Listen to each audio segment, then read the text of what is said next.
Kozhikode Kadiyangad furniture കട തീയിട്ട് നശിപ്പിക്കാൻ ഒരു ശ്രമം. കടിയങ്ങാട് പാലത്തിന് സമീപത്തുള്ള കടയ്ക്കാണ് തീപിടിച്ചത്. കടയുടെ മുന്നിലെ ഷീറ്റ് കത്തി നശിച്ചു. പ്രദേശത്ത് നിന്ന് പെട്രോളിന്റെ അംശമുള്ള ഒഴിഞ്ഞ പ്ലാസ്റ്റിക് കുപ്പി കണ്ടെത്തിയിട്ടുണ്ട്.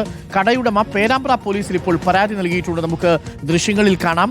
വിവരങ്ങളുമായി അഭിജിത്ത് മുഴക്കുന്ന് ചേരുന്നുണ്ട്. അഭിജിത്ത്, ഈ കട പെട്രോൾ ഉപയോഗിച്ച് കത്തിച്ച് കളയാനായിരുന്നോ ശ്രമം? ആർക്കെങ്കിലും ഈ കടയുടമയോട് എന്തെങ്കിലും പ്രത്യേക വൈരാഗ്യമോ മറ്റോ ഉണ്ടോ? Abhijith, good morning.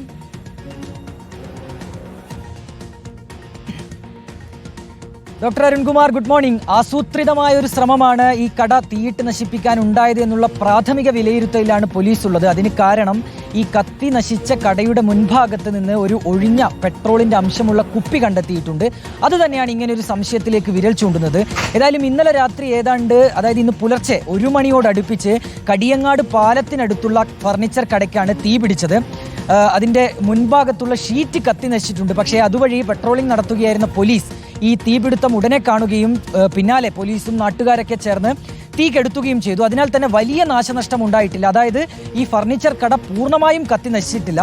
ഇതിന്റെ ഉടമസ്ഥൻ രാജീവൻ എന്ന് പറയുന്നയാളാണ്. അദ്ദേഹത്തോട് ആർക്കെങ്കിലും വ്യക്തിവൈരാഗ്യം ഉണ്ടോ എന്നുള്ള കാര്യത്തിൽ ഇനിയും പോലീസ് അങ്ങനെ ഒരു കണ്ടെത്തലിലേക്ക് എത്തേണ്ടിയിരിക്കുന്നു.